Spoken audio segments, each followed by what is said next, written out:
آپ دیکھ رہے ہیں واسودیو بریکنگ نیوز۔ جی، وزیر اعلیٰ خیبر پختونخوا سہیل خان آفریدی صاحب اپنا 4 دن کا سندھ کا دورہ کراچی حیدرآباد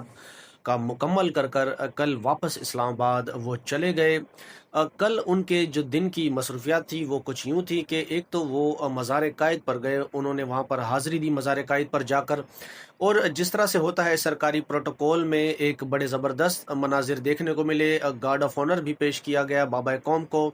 اور وہاں پر میڈیا کے نمائندوں سے بات کرتے ہوئے سہیل آفریدی صاحب نے یہی کہا کہ جو سندھ میں ان کو ایک تو سندھی ٹوپی اور اجرک پہنائی، اور پھر بعد میں سندھ حکومت نے وہی سلوک کیا جو پنجاب حکومت نے ان کے ساتھ کیا، تو وہ کہتے ہیں کہ ایسا نہیں ہونا چاہیے تھا۔ لیکن سندھ کی عوام نے، بالخصوص کراچی حیدرآباد کی عوام نے، جو وہ کہتے ہیں کہ مجھے پیار دیا ہے، یہ ساری زندگی نہیں بھولوں گا۔ سندھ کی قوم ایک غیرت مند قوم ہے، لیکن ان کے اوپر جو لوگ مسلط ہیں وہ ٹھیک نہیں ہیں، یہ سندھ کی عوام کے ساتھ ناانصافی ہے۔ باقی انہوں نے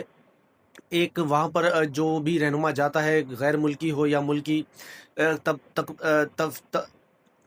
باقی وہاں پر جو غیر ملکی رہنما ہوں یا ملکی، جب وہ جاتے ہیں تو ایک بک ہوتی ہے، وہاں پر وہ لکھتے ہیں تاریخ کے حوالے سے کچھ، تو وہاں پر سہیل آفریدی صاحب نے یہی لکھا ہے کہ قائد اعظم محمد علی جناح کی مزار پر میں نے آج جو حاضری دی ہے، میں اس پر فخر محسوس کرتا ہوں۔ اور انہوں نے یہ بھی لکھا ہے کہ پاکستان کی عوام کو جو ہے قائد اعظم محمد علی جناح صاحب نے جو کہا ہے، ان کی تقریریں ہیں، وہ ان کو سننی چاہیے، اور ہر ادارے کو آئین کے دائرے میں رہ کر کام کرنا چاہیے۔ پھر اس کے بعد وہ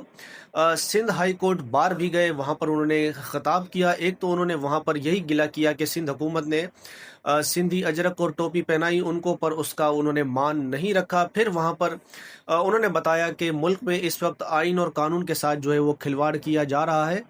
اور او ایل ایکس کے اوپر جو ہے وہ پی آئی اے بھی بھیج دی، تو اس طرح سے ملک ترقی نہیں کرتے۔ باقی انہوں نے یہی کہا ہے کہ پاکستان میں اب انصاف بکتا ہے۔